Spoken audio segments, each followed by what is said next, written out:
अभी तक हमने कर लिया है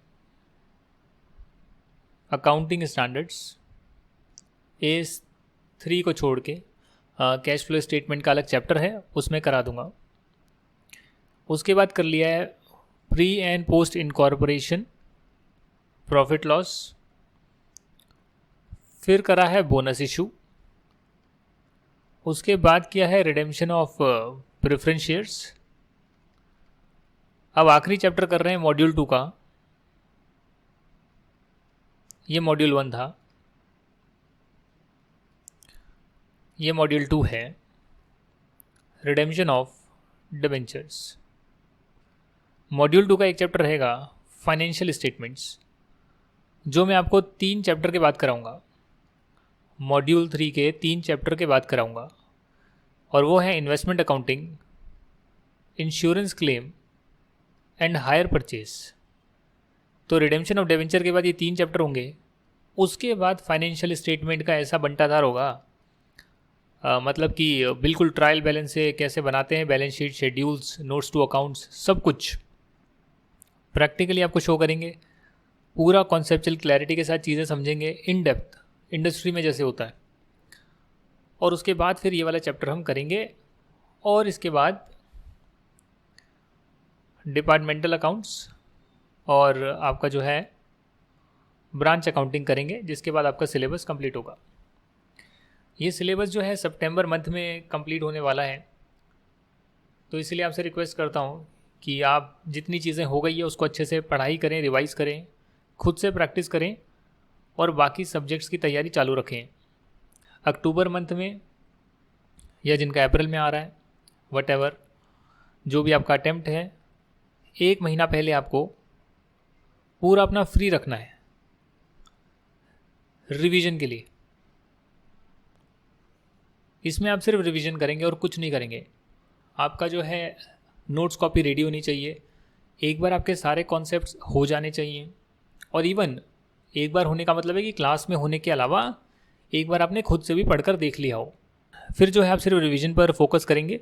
जो आपने क्वेश्चन आंसर टिक मार्क करें, ये इंपॉर्टेंट है, उसको देखेंगे हर चैप्टर के रिवीजन के बाद, और अपना एक मॉक टेस्ट पेपर करने की कोशिश करेंगे। मतलब जैसे ही आपको लगे यार सब्जेक्ट की पूरी रिवीजन हो गई, 80-90% रिवीजन हो गई है, एक मॉक टेस्ट पेपर कर लो, जितना भी आता है कर लो। 50-60% भी क्वेश्चन आंसर्स आते हैं, कर लो, खुद से करो बिना देखे, और फिर मैच करो, अपनी गलतियों को देखो, उसे समझो, और माइंड को प्रिपेयर करो कि एग्ज़ाम में ऐसा कुछ नहीं होना चाहिए। कैसे आपको इजी क्वेश्चंस पहले अटैम्प्ट करने हैं या एमसीक्यू वाले पहले अटैम्प्ट करने हैं, उस हिसाब से जो है आपको माइंडसेट बनाकर जाना होगा। चलिए फिर स्टार्ट करते हैं आज का चैप्टर, रिडेम्पशन ऑफ डिबेंचर्स। आज मैं सिर्फ आपको कॉन्सेप्ट्स कराने वाला हूँ। ये जो पीछे का मटेरियल है, इसमें से मैं आपको कुछ खास नहीं कराऊंगा। आज की क्लास में कुछ भी नहीं होएगा। ये नेक्स्ट क्लास में डिस्कस होगा, और 2 क्लासेस में, मतलब कि नेक्स्ट क्लास में सेम चीज़ें गो थ्रू करा के एक क्वेश्चन भी आपको करा दूंगा। और फिर जो उसकी नेक्स्ट क्लास होगी, यानी 3rd क्लास जो होगी, उसमें हम सिर्फ क्वेश्चन आंसर्स करेंगे 3rd और 4th क्लास में, और आपका इस सिलेबस को कंप्लीट करेंगे, इस चैप्टर को कंप्लीट करेंगे। अभी सिर्फ समझते हैं रिडेम्पशन ऑफ डिबेंचर्स होता क्या है। तो मान लेते हैं कि ये बैलेंस शीट है, यहाँ पर शेयर कैपिटल आ रही है, उसमें इक्विटी शेयर कैपिटल और प्रेफरेंस शेयर कैपिटल है। ये शेयर कैपिटल के बाद जो है रिजर्व एंड सरप्लस आता है, जिसमें सभी प्रकार के रिजर्व्स आते हैं, फ्री रिजर्व्स भी, जो किसी स्पेसिफिक पर्पज़ के लिए बनाए गए हैं वो भी, और सभी प्रकार के रिजर्व एंड सरप्लस आते हैं। फिर जो है आपका नॉन करंट लाइबिलिटी और करंट लाइबिलिटी आती है। तो यहाँ पर जो है आपके डिबेंचर्स, जो एक प्रकार का आउटसाइडर से पैसा लिया होता है, एक तरीके का लोन ही होता है, उसे हम डिबेंचर बोलते हैं। मतलब लोन की जगह उसे डिबेंचर बोलते हैं। लोन आप आम लोगों से लेते नहीं हो, वो आप बैंकों से लेते हो, डिबेंचर आप आम लोगों से लेते हो, बट एक तरीके का लोन होता है, जिसमें कुछ ना कुछ फिक्स परसेंटेज ऑफ इंटरेस्ट होता है, जैसे 8%, 10%, 12%। और ये या तो रिडीमेबल होते हैं, मतलब रिडीमेबल तो होते ही होते हैं, बट या तो पूरे फुल रिडीमेबल होते हैं, या फिर ये कन्वर्टिबल होते हैं। कन्वर्टिबल का मतलब कि एक टाइम पीरियड के बाद, 5 साल के बाद, 10 साल के बाद, जितने टाइम के लिए भी लिया है, एक बार के लिए 5 साल मानते हैं, तो 5 साल के बाद ये शेयर कैपिटल में कन्वर्ट हो जाएंगे या फिर ये नए डिबेंचर्स में कन्वर्ट हो जाएंगे। कंपनी एक ऑप्शन देती है, वो पहले से तय होता है, बाद में नहीं मिलता, पहले से पता होता है ये डिबेंचर्स कन्वर्टिबल है या इनमें ऑप्शंस है या नहीं है। और जो लोग एक्सरसाइज करते हैं उनका जो है रिडेम्पशन के टाइम पे पैसे देने की बजाय उनको नए डिबेंचर में हम कन्वर्ट कर देते हैं, और इंटरेस्ट तो चालू ही रहता है, तो उन्हें इंटरेस्ट तो मिलता रहता है। तो ये पूरा कामझाम होता है। अब आप बोलेंगे यार रिडेम्पशन करना है तो मतलब क्या करना है? क्रेडिट साइड पे बैलेंस आ रहा है, तो डिबेंचर अकाउंट जो भी होगा, लेट्स से इसको लिखने का तरीका ऐसे होता है, 10% डिबेंचर अकाउंट या 8% डिबेंचर अकाउंट या 12% डिबेंचर अकाउंट, यानी जो भी डिबेंचर अकाउंट है जितना परसेंट इंटरेस्ट अटैच्ड है उसके साथ ही इस अकाउंट का नाम दिया जाता है। तो ये जो है ये अकाउंट का नाम ही है 10% debenture account, 12% debenture account, account का नाम है जिसका क्रेडिट बैलेंस आ रहा होगा। क्यों आ रहा होगा? भाई जब आपने पैसा लिया होगा तो बैंक में पैसा आया होगा, 10 लाख रुपए आपने लिए, 10% डिबेंचर के नाम पर लिए, तो इस अकाउंट में पैसा चले गया, बैंक में पैसा आ गया और इस अकाउंट को क्रेडिट कर दिया जो आपकी लायबिलिटी है। तो इस अकाउंट में क्रेडिट में पैसा आ रहा होगा, बैलेंस आ रहा होगा। अब आप कहेंगे रिडेम्पशन करना है तो इसकी रिवर्स एंट्री पास कर दो, 10% debenture account debit to bank, तो काम खत्म हो जाएगा। या फिर 10% debenture account debit to debenture holder, पहले इसको ड्यू करें कि डिबेंचर होल्डर को देना है और फिर डिबेंचर होल्डर को बैंक अकाउंट से पेमेंट कर दे, तो बैंक कम होएगा तो क्रेडिट हो जाएगा। ये 10 लाख इनके पे हो गए, 10 लाख दिए, 10 लाख ही पे हुए, हर साल इन्हें इंटरेस्ट अलग से मिला। तो हर साल जो इंटरेस्ट जा रहा होगा उसमें आप इंटरेस्ट का खर्चा बुक करेंगे। मान लेते हैं 10% है तो 10 लाख पे 10% 1 लाख बनता है टू बैंक अकाउंट।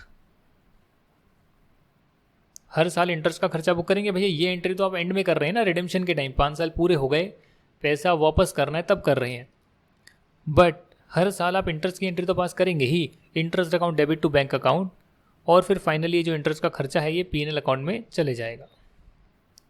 इसको पूरा लिखें आप, इंटरेस्ट ऑन डिबेंचर पूरा लिखें, क्योंकि अलग अलग टाइप पे इंटरेस्ट मिलता है, लोन पे इंटरेस्ट होता है, अलग अलग चीज़ों पे आप इंटरेस्ट पे करते हैं, तो पूरा लिखें अकाउंट का नाम। तो ये हर साल एंट्री चल रही होगी और एंड में जब खत्म होएगा तो ये पूरा का पूरा जो है रीपेमेंट हो जाएगा। बट इतना आसान है नहीं जितना मैंने आपको बताया, क्योंकि यहाँ पर जो डिबेंचर्स हैं उस पर कंपनी लॉ के कुछ रूल्स आ जाते हैं, कुछ एक्ट आ जाते हैं, और वहाँ पर ये लिखा गया है, दो चीज़ वहाँ बताई गई है कि कुछ कंपनीज को रिडेम्पशन से पहले अपने फ्री रिजर्व्स को कम करके डिबेंचर रिडेम्पशन रिजर्व में 10% तक जमा करना होता है, और जब रिडेम्पशन हो जाती है तो फिर डिबेंचर रिडेम्पशन रिजर्व का पैसा वापस से फ्री रिजर्व में डाल देना होता है। इससे क्या होगा भाई? इससे कुछ नहीं होगा, सिर्फ आपका फ्री रिजर्व में जो पैसा है कुछ टाइम के लिए उसका 10%, जो डिबेंचर रिडीम हो रहे हैं उसका 10% का इक्विवेलेंट अमाउंट आप डिबेंचर रिडेम्पशन रिजर्व में कुछ समय के लिए डालेंगे, जिससे कि ये शो होगा कि आपने फ्री रिजर्व्स को कुछ टाइम के लिए, कुछ पोर्शन इसका रिस्ट्रिक्ट कर दिया है कि अभी कुछ समय के लिए आप इसे डिस्ट्रीब्यूट नहीं कर सकते। क्यों? क्योंकि आपने इसका बैलेंस कम कर दिया है। जब डिबेंचर रिडीम हो जाएंगे तो इसको आप हटाकर वापस से फ्री रिजर्व में डाल देंगे। जब मैं बोलता हूँ फ्री रिजर्व में डाल देंगे या डिबेंचर रिडेम्पशन रिजर्व में डाल देंगे, इसका मतलब क्या है? अगर आप रिजर्व क्रिएट कर रहे हैं तो रिजर्व लाइबिलिटी साइड आता है, रिजर्व में डालने का मतलब उसे क्रेडिट करना है, और फ्री रिजर्व से डालने का मतलब कि आपका जो पीएनएल का बैलेंस है या जनरल रिजर्व का बैलेंस है उससे आप डिबेंचर रिडेम्पशन रिजर्व में डाल रहे हैं। सिंपल है ना? अगर किसी अकाउंट में डालना है तो अगर एसेट अकाउंट है तो उसे डेबिट करेंगे, और अगर लाइबिलिटी साइड वाला अकाउंट है तो उसे क्रेडिट करेंगे, तभी तो उसका क्रेडिट बैलेंस बढ़ेगा और उस बढ़े हुए बैलेंस को आप यहाँ शो करेंगे। तो ये सिंपल सी एंट्री है। जब रिडीम हो जाएगा तो डेफिनेटली आप इसको उल्टा पास कर देंगे, डिबेंचर रिडेम्पशन रिजर्व अकाउंट को खत्म कर देंगे, क्रेडिट बैलेंस आ रहा है उसको डेबिट कर देंगे और पीएनएल में या जनरल रिजर्व में इसको डाल देंगे, जनरल रिजर्व में इसको डाल देंगे। अब ये सभी कंपनीज को नहीं करना होता ये वाला जो काम है, पर हम अपने क्वेश्चन के लिए मानेंगे कि ये सबको करना है। अगर क्वेश्चन साइलेंट है तो हम मानेंगे ये सबको करना है, यानी कि जो भी डिबेंचर का आउटस्टैंडिंग बैलेंस है उसका 10% डिबेंचर रिडेम्पशन रिजर्व में होने के बाद ही हम ये जो रिडीम करने वाला काम किया है हमने वो करेंगे, अदरवाइज नहीं करेंगे। पहले इसको करेंगे फिर उसको करेंगे। अच्छा, कौन सी कंपनी से मैं आपको चलो यही बता देता हूँ। मैंने आपको इतना करवा दिया, अभी मैंने इतना करा दिया आपको। यह एक बात और लिखी है इंपॉर्टेंट, कि जो आपको कैश में पैसा नहीं देना रिडीम करने के टाइम, क्योंकि वो डिबेंचर जो है वो कन्वर्टिबल है या कन्वर्ट हो जाएंगे इक्विटी शेयर में, तो वहाँ पर कैश का आउटफ्लो नहीं है, तो उसके लिए आपको डिबेंचर रिडेम्पशन रिजर्व में पैसा डालने की ज़रूरत नहीं है। उनके लिए डीआरआर क्रिएट करने की ज़रूरत नहीं है। सिर्फ जो आउटफ्लो होना है उसके लिए आपको डीआरआर क्रिएट करना है, वो भी 10%। और वो भी किसको करना है? सबको नहीं करना, सिर्फ इन कंपनी को करना है। यानी कि जितने भी आपके ऑल इंडिया फाइनेंशियल इंस्टीट्यूशन जिनको आरबीआई रेगुलेट करता है, या जो बैंकिंग कंपनीज है डेफिनेटली उसको भी आरबीआई रेगुलेट करता है, या अदर फाइनेंशियल इंस्टीट्यूशंस हैं, या सभी लिस्टेड कंपनीज, या फिर नॉन बैंकिंग फाइनेंस कंपनीज या हाउसिंग फाइनेंस कंपनीज, लिस्टेड हो या अनलिस्टेड हो, इन सभी को डीआरआर बनाने की रिक्वायरमेंट नहीं है। ये अमेंडमेंट आई है, ये कंपनी लॉ में चेंज हुआ है। आई थिंक कंपनी लॉ के साथ मैंने आपको कराया होगा, अकाउंटेंसी में दोबारा से रिवाइज हो गया और सिंप्लीफाइड फॉर्म में रिवाइज हो गया कि इन सबको डीआरआर बनाने की रिक्वायरमेंट नहीं है। तो बचा क्या भाई? सभी लिस्टेड कंपनीज तो आपने यहाँ डाल दी, और अनलिस्टेड में भी एनबीएफसी, एचएफसी डाल दिया, हाउसिंग फाइनेंस कंपनी और नॉन बैंकिंग फाइनेंस कंपनी तो डाल दिया। तो बचा क्या? अदर अनलिस्टेड कंपनीज बच गई जिनको 10% की रिक्वायरमेंट है, डीआरआर बनाने की रिक्वायरमेंट है। क्या होगा इससे? भगवान जाने क्या होगा। थोड़े टाइम के लिए फ्री रिजर्व को कम करने का एक जो है प्रावधान रखा गया है, ताकि जब तक रिडीम नहीं होते तब तक आप उन फ्री रिजर्व्स को, मतलब बैंक बैलेंस कम ना कर दें उतनी अमाउंट का बाय पेइंग डिविडेंड्स। तो इसलिए उसको थोड़ा रिस्ट्रिक्ट कर दिया है, क्योंकि आपका लॉ कहता है कि फ्री रिजर्व्स को डिस्ट्रीब्यूट किया जा सकता है फ्रीली इक्विटी शेयर होल्डर्स को। हम कह रहे हैं कुछ पोर्शन को कम कर दो थोड़ी देर के लिए, एक बार रिडेम्पशन हो जाए फिर उसको वापस फ्री रिजर्व में डाल देना, और डिस्ट्रीब्यूट करना है तो कर देना, कोई दिक्कत नहीं है। ये तो हुआ एक काम जो आपको रिडेम्पशन से पहले करना ज़रूरी है, यानी डिबेंचर रिडेम्पशन रिजर्व क्रिएट करना। सबको नहीं करना, कुछ को करना है। क्वेश्चन साइलेंट है तो मानेंगे करना है। दूसरा काम है कि भाई डिबेंचर रिडेम्पशन रिजर्व तो क्रिएट हो गया है, बट आप यहाँ देखें कि आपको ये जो रिडीम करना है पैसा, इसके लिए बैंक में पैसा भी तो होना चाहिए। पता लगे कि आपको नेक्स्ट ईयर जो है रिडेम्पशन करनी है, पर बैंक में पैसा ही नहीं है, या आपने बैंक का पैसा खर्च कर लिया, तो इसीलिए आपका एक्ट बोलता है कि जो भी आपका नेक्स्ट ईयर रिडेम्पशन होना है 30 अप्रैल तक,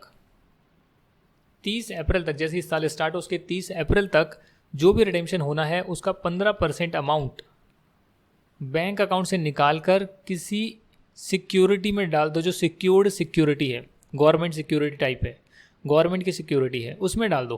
15% तक तो अलग से रख दो। पूरा क्यों नहीं रखना मालूम नहीं, थोड़ा सा रखने को बोला है, थोड़ा सा रख दो।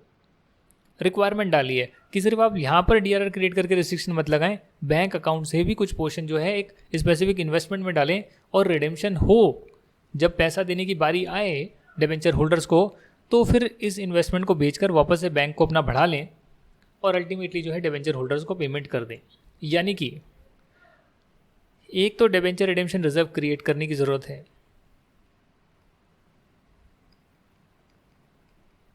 दूसरा ये तो इस साइड आपने रिस्ट्रिक्शन लगाई, फ्री रिजर्व्स को कम करा, ये दिखाने के लिए, दर्शाने के लिए कि चलिए हम अब कम रुपए जो है उसको फ्रीली डिस्ट्रीब्यूट कर सकते हैं। दूसरी चीज़, आपने डीआरआर की एक इन्वेस्टमेंट कर दी 15% तक की अमाउंट की, जितना भी रिडेम्पशन करना है उसका, टू बैंक अकाउंट। इससे क्या हो गया? बैंक अकाउंट कम हो गया, बट आपने एक फिक्स पोर्शन, एक सिक्योर्ड डिपॉजिट में रख दिया है 15% तक का अमाउंट, कि भैया कुछ भी हो जाए इतना पैसा तो मेरा पड़ा है जमा पूंजी में, और जैसे ही मैं अब रिडीम करूँगा, यानी कि डिवेंचर अकाउंट को डेबिट करके डिवेंचर होल्डर्स को क्रेडिट करूँगा कि भैया मेरे को पैसा देना है, उस टाइम मैं इस फंड को बेच दूंगा, इस इन्वेस्टमेंट को बेच दूंगा और अपना बैंक अकाउंट बढ़ा लूँगा। ये लॉ की रिक्वायरमेंट है जो सबको नहीं करनी है, कुछ कंपनीज के लिए डाली है। क्वेश्चन साइलेंट होगा तो हम मानेंगे वही वाली कंपनीज है जिनको ये रिक्वायरमेंट फॉलो करनी होती है। इसके लिए भी कुछ कंपनीज बताई गई है जो मैंने आपको बता दिया है, अदर अनलिस्टेड कंपनीज। बाकी सभी जो है उनको DRR बनाने की ज़रूरत नहीं है।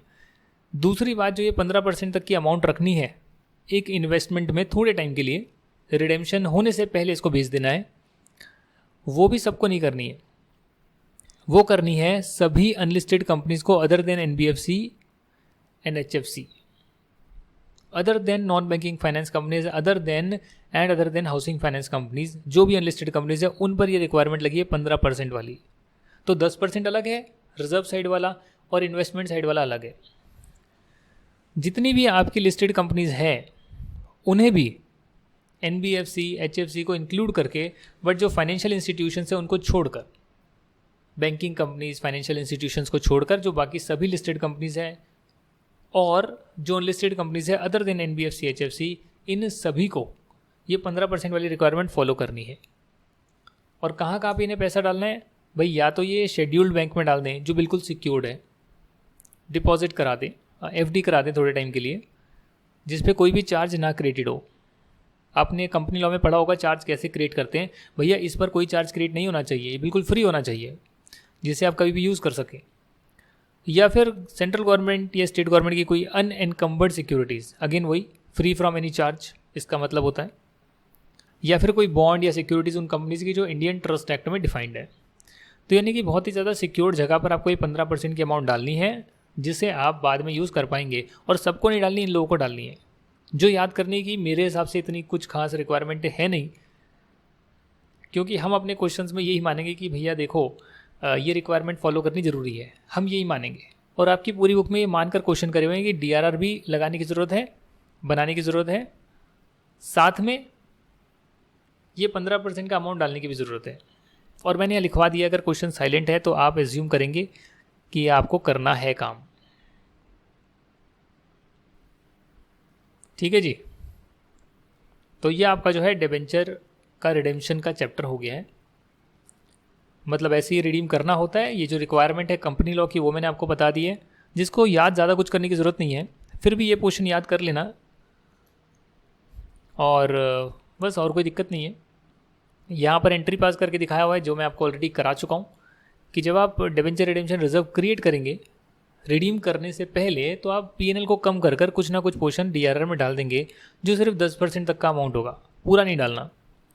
इन्वेस्टमेंट भी करनी है तो DRR इन्वेस्टमेंट अकाउंट में आप डाल देंगे, बैंक अकाउंट को कम कर देंगे। इससे क्या होगा, कुछ इन्वेस्टमेंट आपकी थोड़े टाइम के लिए साइड में हो जाएगी, ताकि जब आप रिडीम करें तो रिडीम करने से पहले ये पैसा आप निकाल लें बैंक से, और जहाँ भी आपने डिपॉजिट करा है वहाँ से निकाल लें और इसे यूज़ करें पेमेंट के लिए। रिडेम्पशन स्टार्ट होने से पहले ऊपर वाली एंट्रीज हो जानी चाहिए। अच्छा, अब इसमें बहुत इंटरेस्टिंग बात है कि जो आपने डिबेंचर रिडेम्पशन रिजर्व इन्वेस्टमेंट करी है, 15% अमाउंट को जो है आपने इन्वेस्टमेंट में डाल दिया, तो उस इन्वेस्टमेंट में से जो है कुछ ना कुछ इंटरेस्ट भी आएगा। तो इंटरेस्ट आएगा तो आपका बैंक अकाउंट बढ़ जाएगा और इंटरेस्ट अकाउंट जो है क्रेडिट हो जाएगा, यानी इनकम अकाउंट क्रेडिट होगा। इनकम बढ़ने पर क्रेडिट होती है, ये आपने 11th क्लास में करा होगा। और मैंने आपको फर्स्ट क्लास में ही बताया, जो इंट्रोडक्शन क्लास है ना, कि डेबिट क्या होता है क्रेडिट क्या होता है, वो मैंने बताया हुआ है। और आपको यही बताया कि याद करने की ज़रूरत नहीं है, अगर आप अपने घर में कर रहे हैं तो कुछ भी कर लो, कोई मतलब नहीं है। बट जब हम बाहर प्रेजेंट करते हैं तो एक स्टैंडर्ड रूल सभी लोग फॉलो कर रहे हैं कि भाई इस चीज़ को क्रेडिट कर देना, इसको डेबिट कर देना, तो सभी जो है सेम समझ पाएँ। तो इनकम बढ़ने पर जो है क्रेडिट होती है, तो ये आपकी इनकम है, interest on DRR investment. Income बढ़ने पर क्रेडिट होगी, बैंक में पैसा आ गया तो बैंक डेबिट हो जाएगा, और ये इनकम अल्टीमेटली आपकी प्रॉफिट एंड लॉस में चली जाएगी। तो P&L में यहाँ पर सेल्स दिखती है, यहाँ पर और अदर इनकम में इंटरेस्ट इनकम चली जाएगी, यहाँ सभी खर्चे आएंगे। अगर ये पोर्शन ज़्यादा है तो यहाँ नेट प्रॉफिट आएगा, और ये पोर्शन कम है तो यहाँ नेट लॉस आएगा। ऐसे जो है आपका P&L अकाउंट बनता है, एक तरह का लेजर अकाउंट होता है। तो यानी कि एक बात और समझ में आई कि उस पर इंटरेस्ट आ रहा है तो डेफिनेटली उस इंटरेस्ट की इनकम को रिकॉर्ड कर लो और P&L में डाल दो। जब आप रिडीम करेंगे तो डेफिनेटली जो आपका डिबेंचर अकाउंट है वो अकाउंट आपका ख़त्म हो जाएगा, जिसमें क्रेडिट बैलेंस आ रहा है उसको पूरा ख़त्म कर देंगे और डिबेंचर होल्डर्स को पेमेंट करेंगे। पर डिबेंचर होल्डर को पेमेंट से पहले ये जो आपने अभी इन्वेस्टमेंट बनाकर रखी है, जो आपने यहाँ पर इन्वेस्टमेंट बनाई थी, ये देखो, अब पेमेंट करनी है तो पेमेंट करने से पहले इसको बेच देंगे, और बेचने का मतलब कि इसको क्रेडिट कर देंगे और बैंक में सारा पैसा निकाल लेंगे, जो भी सिक्योरिटी में आपने डाला है उसे निकाल लेंगे, और फिर जो है डिबेंचर होल्डर्स को एक्चुअली में पेमेंट कर देंगे। तो बैंक से पेमेंट हो गई, बैंक कम हो गया, डिबेंचर होल्डर को पेमेंट हो गई। और लास्ट में जो डिबेंचर रिडेम्पशन रिजर्व आपने क्रिएट करा था स्टार्टिंग में थोड़े समय के लिए, जब तक रिडेम्पशन पूरी नहीं हो रही थी तब तक के लिए किया था, अब क्योंकि रिडेम्पशन पूरी हो गई तो उस डीआरआर अकाउंट को भी ख़त्म कर देंगे और जनरल रिजर्व में डाल देंगे। तो पहले पीएनएल से बनाया, एंड में जनरल रिजर्व में डाल दिया।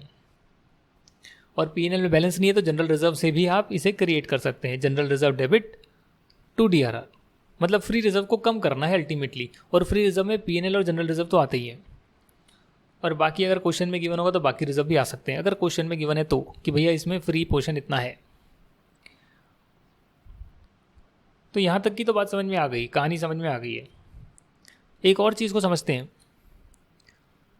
कि जब भी मैं डिबेंचर को रिडीम कर रहा हूँ तो इस बात को आप समझिएगा कि यहाँ पर जब डिबेंचर आ रहे हैं 10% डिबेंचर्स करीब करीब 10 लाख के आ रहे हैं, तो इसका जो इंटरेस्ट है वो एनुअली नहीं होता है, बहुत बार जो है ये सेमी एनुअली होता है, यानी 6 मंथ में होता है। जैसे कि अप्रैल मई जून जुलाई अगस्त सितंबर, तो 30 सितंबर को इंटरेस्ट की पेमेंट होगी और 31 मार्च को जो है इंटरेस्ट की पेमेंट होगी। तो ये जो इंटरेस्ट बनता है 10 लाख पे 10% का 1 लाख रुपये, वो सिर्फ 50,000 जो है 6 महीने का जो है वो यहाँ पे होगा, और 50,000 जो अगले 6 महीने का है वो बाद में पे होगा। बात समझ रहे हैं आप? तो ये जनरली जो है इसका 6 महीने का पीरियड रहता है, 6 महीने में इंटरेस्ट का पीरियड रहता है, क्वार्टरली भी हो सकता है। तो यहाँ पर प्रॉब्लम ये आती है कि जब डिबेंचर रिडीम होने वाले होंगे तो वो तो साल के बीच में होंगे। मान लेते हैं कि वो रिडीम हो रहे हैं 1 नवंबर को, अब 1 नवंबर को रिडीम हो रहे हैं तो डेफिनेटली आपने जो है 30 सितंबर को तो इंटरेस्ट की पेमेंट करी होगी। अब 1 नवंबर को रिडीम कर रहे हैं तो 30 सितंबर के बाद पूरा अक्टूबर, यानी कि 1 महीना पूरा, ये जो 1 मंथ है 31 अक्टूबर तक का, एक को तो रिडीम ही हो जाएंगे, तो 31 अक्टूबर तक का जो 1 महीना आ गया उसका इंटरेस्ट आपको पे करना पड़ेगा। और इंटरेस्ट पेमेंट की एंट्री मैंने आपको बता दी है, इंटरेस्ट खर्चा है, बैंक अकाउंट से पे कर दोगे, इन्वेस्टमेंट करिए उसका मिलेगा इंटरेस्ट, डिबेंचर से उसका देना पड़ेगा इंटरेस्ट। तो ये आपका खर्चा है और जो इन्वेस्टमेंट से इंटरेस्ट मिलेगा वो आपकी इनकम है। तो जब आप पेमेंट करेंगे तो आप डेफिनेटली इंटरेस्ट एक्सपेंस को डेबिट कर देंगे और वो अल्टीमेटली आप पीएनएल में डाल देंगे। 6 महीने से आप ये करते रहेंगे, बट 6 महीने के बाद भी जब रिडीम करने वाले हैं तो रिडीम करने तक की डेट का एटलीस्ट उससे 1 दिन पहले तक का 1 महीना जैसे यहाँ बनता है, तो उस 1 महीने का इंटरेस्ट भी 50,000 डिवाइडेड बाय आप 6 कर लीजिए, तो अमाउंट आ जाएगी कितना इंटरेस्ट बनेगा 1 महीने का, वो इंटरेस्ट भी आप खर्चा बुक कर लीजिए, interest expense debit to bank.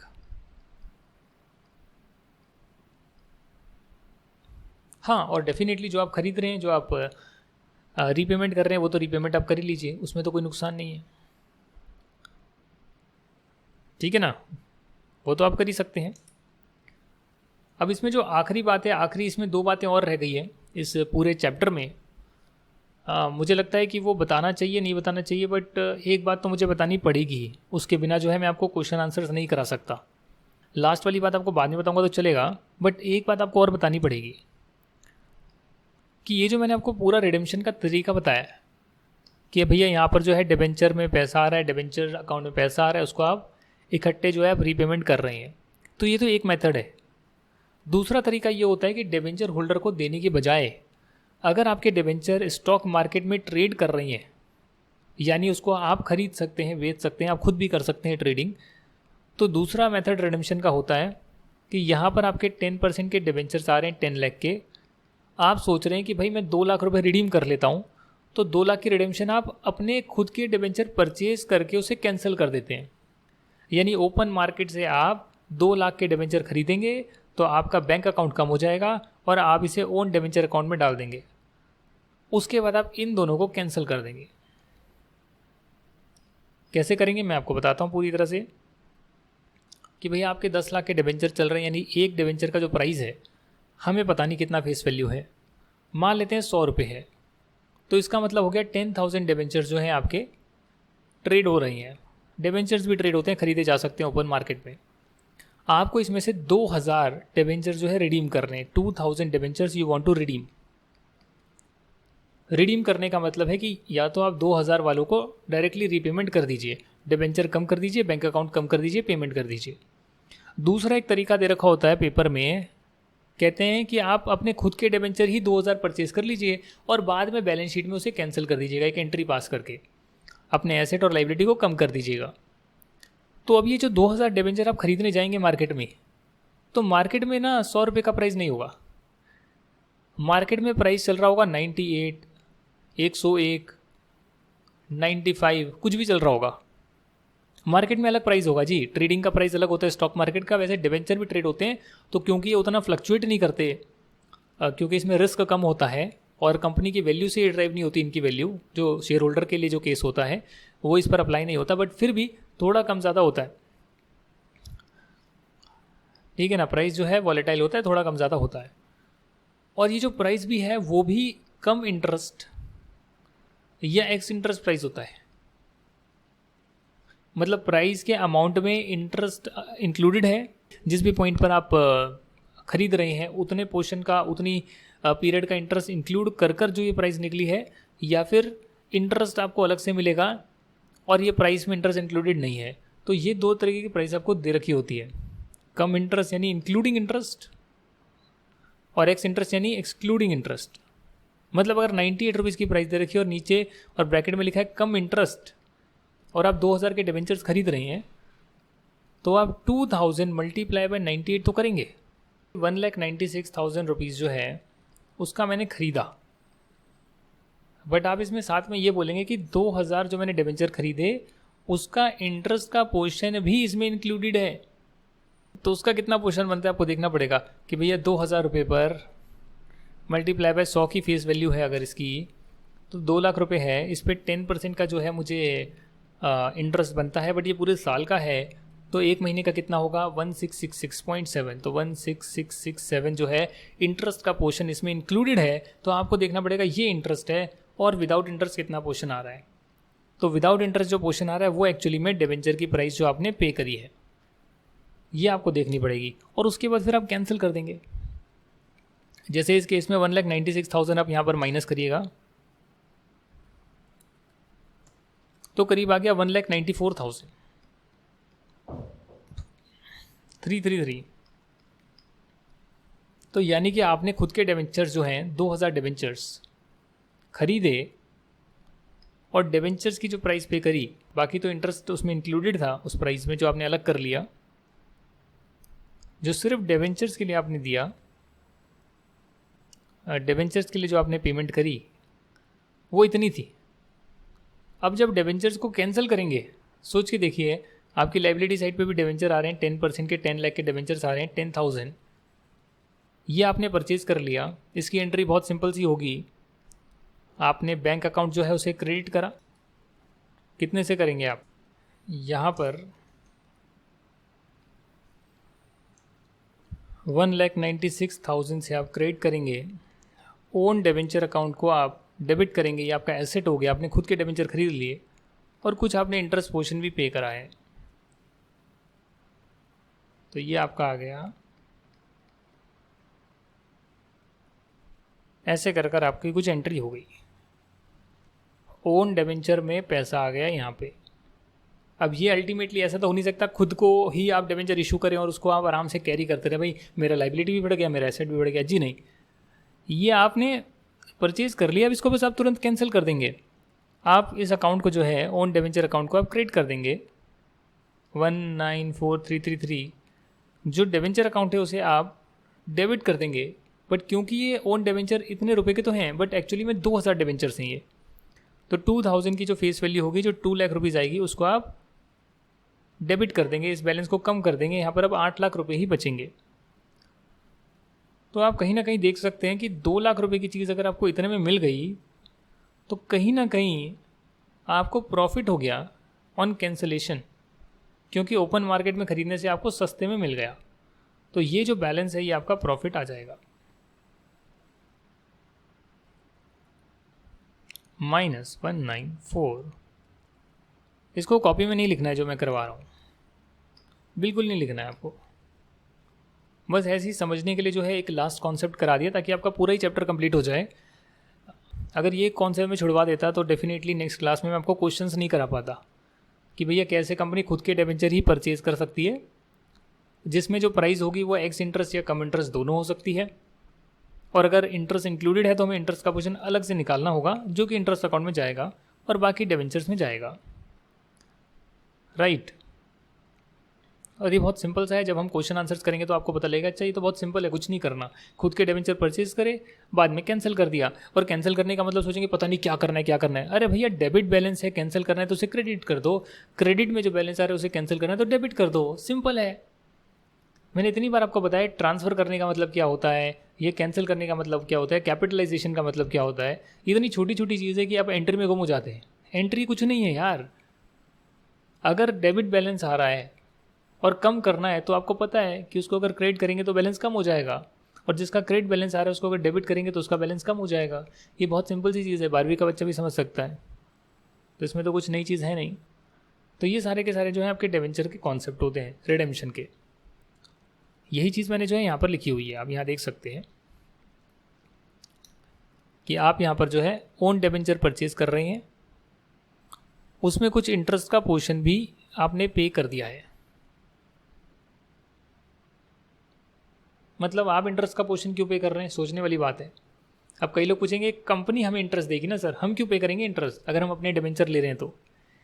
भाई जो सामने वाला बंदा है, अभी जो फिलहाल सामने वाला बंदा है, आप जब खरीद लेंगे तो खरीदने के बाद आपको कंपनी से इंटरेस्ट मिलेगा अगर आप उसको होल्ड करके रखेंगे तो। बट जब आप खरीद रहे हैं तो सामने वाला बंदा जो आपको बेच रहा है डिबेंचर अपने ओपन मार्केट में, तो कह रहा है भाई जिस पीरियड तक का टाइम आ रहा है उस पीरियड तक का मुझे इंटरेस्ट के साथ पैसा तो दे दे। तो जो मैं प्राइस बता रहा हूँ 98 रुपीज़ कम इंटरेस्ट की, भैया इसमें मेरा इंटरेस्ट भी इंक्लूडेड है, वो तो मुझको दे दे। और इंटरेस्ट इंक्लूडेड नहीं है तो वो अलग से देना पड़ेगा, इंक्लूडेड है तो उसी में आप माइनस कर लेना कि भाई इतना तो मेरा इंटरेस्ट का पोर्शन है जो मैंने इस सामने वाले बंदे को दिया है। भाई देख 30 सितंबर को तुझे जो है इंटरेस्ट की पेमेंट कंपनी से मिली होगी, 1 नवंबर को मैं खरीद रहा हूँ तुझसे, कंपनी खुद ही खरीद रही है अपने शेयर्स अपने डिबेंचर्स, वो कोई और भी खरीद सकता है, कोई और भी खरीद सकता है, वो उसके लिए भी यही होगा, सेम चीज़ होगी। अगर आप इन्वेस्टमेंट अकाउंटिंग में देखेंगे तो उसमें भी यही होगा। तो भाई मैं खरीद रहा हूँ तो तेरे को 1 महीने का इंटरेस्ट मैं दे रहा हूँ, हाँ मैं कंपनी से बाद में ले लूँगा, कोई दिक्कत नहीं है। तो इसीलिए जो कंपनी खरीद रही है वो इंटरेस्ट इस बंदे को पे कर रही है 1 महीने का, और डिबेंचर जो खरीद रही है वो तो खरीद ही रही है और बैंक अकाउंट से पेमेंट हो रही है। इस प्रकार जो है कंपनी अपने ही डिबेंचर खरीद लेती है और फिर डिबेंचर अकाउंट की जितने की फेस वैल्यू खरीदी उसको कम कर देते हैं। कम करने का मतलब इसका क्रेडिट बैलेंस आ रहा है तो कम करेंगे तो उसको डेबिट करेंगे, और ओन डिबेंचर अकाउंट में डेबिट बैलेंस आ रहा है तो उसको कैंसिल करने के लिए क्रेडिट कर देंगे। अगर ज़्यादा पेमेंट कर दी तो लॉस आ जाएगा, नहीं तो प्रॉफिट आ जाएगा ऑन कैंसलेशन ऑफ डिबेंचर, जो कि अल्टीमेटली पीएनएल में जाएगा। आखिरी कॉन्सेप्ट को छोड़ देते हैं, लास्ट वाला बिल्कुल जो कॉन्सेप्ट है इसे हम बाद में कर लेंगे। आपका पूरा जो है रिडेम्पशन ऑफ डिबेंचर्स के जो कॉन्सेप्ट्स होते हैं वो मैंने पूरे डिस्कस कर लिए। अब जब क्वेश्चन आएगा तो हर क्वेश्चन को दोबारा से समझेंगे कि भाई ये क्या दे रखा है और क्या होना चाहिए, तो वो चीज़ भी हम जानेंगे। साथ ही में आपको एक जानना चाहिए चीज़ इंपॉर्टेंट कि अब जो हमारे क्वेश्चंस होंगे उसमें हमें लेजर अकाउंट बनाना आएगा। हालांकि वैसे तो 11th क्लास में लेजर अकाउंट बनाना सिखाया जाता है, और लेजर अकाउंट का मतलब होता है कि जो भी जर्नल एंट्री आप पास कर रहे हैं, यानी जो भी चीज़ आप रिकॉर्ड कर रहे हैं, रिकॉर्डिंग का एक मेथड होता है जो मैंने आपको फर्स्ट क्लास में सिखाया था, डेबिट कर रहे हैं क्रेडिट कर रहे हैं, जो भी आप रिकॉर्ड कर रहे हैं, अगर जितने भी डिबेंचर अकाउंट में डेबिट हुए हैं या क्रेडिट हुए हैं वो मैं एक जगह पर दिखाना चाहूँ, जितना भी loss on cancellation of debenture हुआ है पूरे साल में मैं एक जगह दिखाना चाहूँ, बैंक अकाउंट में जितनी भी एंट्रियाँ हुई है, बैंक अकाउंट कभी क्रेडिट हुआ है कभी डेबिट हुआ है, वो सभी एक जगह पर दिखाना चाहूँ, तो उस एक जगह पर दिखाने को बोलते हैं लेजर अकाउंट। कि भाई इसमें इतना बैलेंस आ रहा था, कुछ मैंने जो है ओन डिबेंचर से जो है कैंसिल कर दिया, मतलब ओन डिबेंचर को क्रेडिट करा, इस अकाउंट को डेबिट करा, तो ये अकाउंट डेबिट हो गया ना, डेबिट साइड पे लिख दिया। तो जो एंट्री हुई उसको ही अगर मैं यहाँ डाल दूँ, इस अकाउंट में जितनी एंट्रियाँ हुई है, इस अकाउंट को जिसने इफेक्ट करा है, तो सारी चीज़ें यहाँ पर आ जाएगी कि भाई मेरे पास जो है 10 लाख के थे डिबेंचर्स, कैरिड डाउन अमाउंट भी है मेरी इस केस में पर्टिकुलर केस में 8 लाख, तो यानी 2 लाख के मैंने रिडीम कर दिए, बट रिडीम मैंने कितने में करे, 1,94,000 में लेट से, तो 6,000 जो है मुझे गेन हो गया, क्योंकि 2 लाख की चीज़ मुझे 1,94,000 में पड़ गई। एग्जाम्पल। तो ये आपका जो है एक अकाउंट बनता है जिसमें जो जो एंट्रियाँ हुई है वो एंट्री आप यहाँ पर दिखाते हैं कि इतना इसका बैलेंस आ रहा है क्रेडिट, किसी और अकाउंट को मैं क्रेडिट कर रहा हूँ बट इस अकाउंट को डेबिट कर रहा हूँ, तो ये अकाउंट डेबिट होगा तो डेबिट साइड में शो कर देंगे, ये क्रेडिट होगा तो क्रेडिट साइड में शो कर देंगे। तो इस अकाउंट में जितनी भी एंट्री पूरे साल में हो रही है वो आप यहाँ दिखाते हैं। ये मैंने सिर्फ एक अकाउंट दिखाया है। सिमिलरली आप यहाँ पर ओन डिबेंचर अकाउंट बना सकते हैं कि भैया ओन डिबेंचर अकाउंट डेबिट हुआ, यहाँ पे डेबिट हुआ ना, देखो आप, डेबिट, डेबिट टू का मतलब क्रेडिट। कैसे डेबिट हुआ भाई, बैंक अकाउंट से हमने शेयर्स खरीद लिए, बैंक अकाउंट से हमने डिबेंचर्स खरीद लिए, तो ये डेबिट हो रहा है तो मैं डेबिट साइड पे शो कर रहा हूँ। फिर ये क्रेडिट हो रहा है डिबेंचर अकाउंट में, तो यहाँ पर आप वो लिखते हैं कि कॉरस्पॉन्डिंग अकाउंट कौन सा डेबिट हो रहा होगा। अगर ये क्रेडिट हो रहा है तो कॉरस्पॉन्डिंग कौन सा डेबिट हुआ होगा। यहाँ पर मैं डेबिट में लिख रहा हूँ कि ये अकाउंट तो डेबिट हो रहा है बट कॉरस्पॉन्डिंग कौन सा क्रेडिट हुआ होगा। ओन डिबेंचर अकाउंट तो डेबिट हुआ बट बैंक अकाउंट क्रेडिट हुआ होगा, तो मैं लिख रहा हूँ बैंक अकाउंट इतना। ओन डिबेंचर अकाउंट क्रेडिट हुआ, ओन डिबेंचर अकाउंट क्रेडिट हुआ बट कौन सा अकाउंट डेबिट हुआ होगा, ये वाला देखो, इसको लेजर अकाउंट बोलते हैं। जैसे P&L अकाउंट बनता है ना, P&L ऐसा, यहाँ पर आप सारे खर्चे डालते हैं, खर्चे के अकाउंट जो भी बैलेंस आ रहा होता है उनमें डेबिट बैलेंस पड़ा होता है, उन सभी डेबिट बैलेंस को क्रेडिट करके इस अकाउंट को आप डेबिट करते रहते हैं। Interest, finance cost, printing stationery, सारा आप इस अकाउंट में डाल देते हैं। और P&L भी एक तरह का लेजर अकाउंट ही होता है। ये वैसे तो 11th क्लास का कॉन्सेप्ट है, आप चाहे तो 11th क्लास की पूरी अकाउंटेंसी दोबारा पढ़ सकते हैं अगर आपको ये लेजर बनाना नहीं आता है। और फाउंडेशन में भी जो है लेजर अकाउंट बनाने सिखाए गए हैं, बैंक अकाउंट, और ये डेफिनेटली इसकी इशू की भी एंट्री करवाई हुई है आपको। इशू होता है तो कैसे रिकॉर्डिंग करते हैं, एंट्री बोलने से बेटर है रिकॉर्डिंग बोला करें, क्योंकि अल्टीमेटली जो घटनाएं हो रही है उसको रिकॉर्ड करना है और वही काम आपका है। वो आपको आ गया तो आपको अकाउंटेंसी आ गई। सिंपल है, अकाउंटेंसी का यही मतलब होता है। तो ये आपका रिडेम्पशन ऑफ डिबेंचर के सारे कॉन्सेप्ट हो गए हैं एक्सेप्ट लास्ट कॉन्सेप्ट। अब हम जो है नेक्स्ट क्लास में इसके क्वेश्चन आंसर्स करेंगे बुक से, जो डिटेल डिस्कशन होंगे, जल्दबाजी में नहीं होंगे। जो भी इलस्ट्रेशंस हैं, बैक की एक्सरसाइज जल्दबाजी में होगी, उसमें मैं आपको गो थ्रू कराऊंगा, बट क्वेश्चन आंसर जो स्टार्टिंग के हैं जितने भी हैं उसमें डिटेल में डिस्कस करेंगे, एक एक कॉन्सेप्ट पढ़कर यहाँ पर सॉल्व करेंगे। यहाँ पे कोई दिक्कत नहीं आएगी आपको। कॉन्सेप्ट्स को रिवाइज करें आप, जो भी चीज़ें मैंने करवाई है। लेजर बनाना सीखें। 11th क्लास की आप चाहें तो यूट्यूब पे वीडियोस देख सकते हैं कि लेजर अकाउंट कैसे बनता है, जर्नल एंट्री और लेजर अकाउंट कैसे बनते हैं। वैसे मैं आपको फाइनेंशियल स्टेटमेंट वाले चैप्टर में कराऊंगा पूरा प्रोसेस दोबारा से, कि जर्नल एंट्री कैसे लेजर में जाती है, लेजर में कैसे ट्रायल बैलेंस में रिफ्लेक्ट होता है, ट्रायल बैलेंस से कैसे P&L और बैलेंस शीट आइटम में हिट होता है। वो कॉन्सेप्ट करवाना जरूरी है, जो कि आई थिंक 11th का बच्चा अगर उसको कोई ढंग का टीचर पढ़ाए तो 11th क्लास में पता लग जाना चाहिए। और नहीं पढ़ाया जाए तो फिर वो डेबिट क्रेडिट कर रहे हो, डाल रहे हो, इसको इधर डालो उधर डालो, क्या हो गया रहा है पता ही नहीं। भैया सिर्फ रिकॉर्डिंग कर रहे हैं, हम कुछ नहीं कर रहे। बिजनेस में जो चीज़ें हो रही है उसकी रिकॉर्डिंग करनी है और रिकॉर्डिंग करके उसको प्रेजेंट कर देना है। बैलेंस शीट P&L के फॉर्म में प्रेजेंट हो जाता है। P&L में आपको पूरे साल का रिजल्ट पता लगता है, प्रॉफिट है या लॉस है, और बैलेंस शीट में आपको पोजीशन पता लगती है, भैया अभी कंपनी के पास क्या एसेट लाइबिलिटी पड़े हैं। राइट, जो भी एंड का प्रॉफिट होता है वो अल्टीमेटली रिजर्व एंड सरप्लस में एडजस्ट हो जाता है, तो अल्टीमेट पोजीशन बैलेंस शीट में ही आती है। चलिए उसको भी करेंगे यार, बेसिक कराएंगे, 11th स्टैंडर्ड से ही पढ़ा रहा हूँ मैं एक तरह से। तो thank you very much for watching this. I wish you all the best. Do revise everything, all the previous concepts, ये like accounting standards, bonus, pre post incorporation और रिडेम्पशन ऑफ प्रेफरेंस शेयर्स। खुद से question करें, RTP के question करें, past year के करें, try करें, गलतियाँ ढूंढें, क्योंकि आसान होने के बाद भी होता है कि हमें से कोई एक मिस्टेक हो गई तो नंबर कट जाते हैं। तो वो मिस्टेक ना हो, एक मिस्टेक ना हो, दो मिस्टेक ना हो, तो इसलिए आप खुद से ट्राई करके ज़रूर देखें दोबारा से। चलिए फिर नेक्स्ट क्लास में बाकी डिस्कशन करेंगे।